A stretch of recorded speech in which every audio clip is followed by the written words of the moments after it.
On reprend le cercle.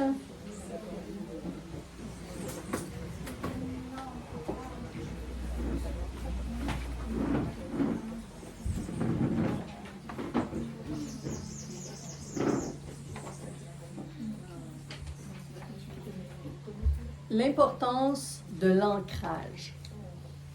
Vous avez vu qu'est-ce qui est arrivé avec Muriel? C'est une des choses, c'est l'ancrage au centre de la Terre doit être fait au départ, nos pieds à nos pieds, notre tête à notre tête, revenir dans notre corps parce qu'on doit être dans notre corps pour connecter. Sinon, on n'est pas à la bonne place.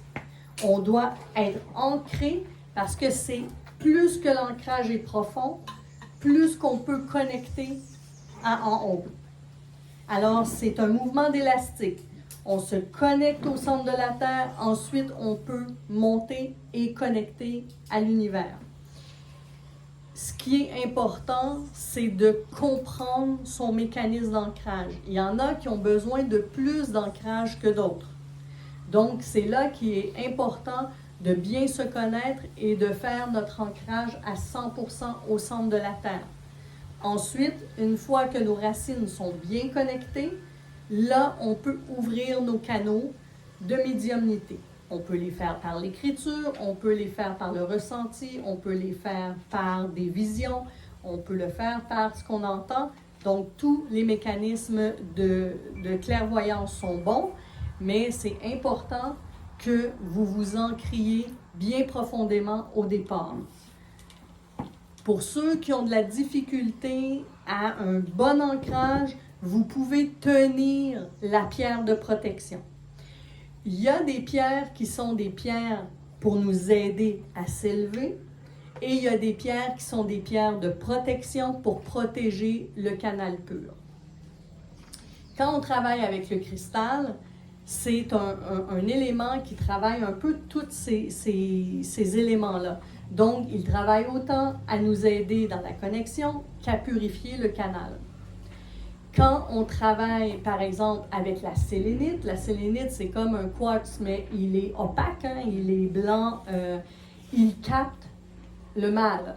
C'est avec ça qu'on se sert pour nettoyer, pour libérer les chakras secondaires, pour faire du déblayage de blessures ou de forces qui sont malsaines pour notre corps physique.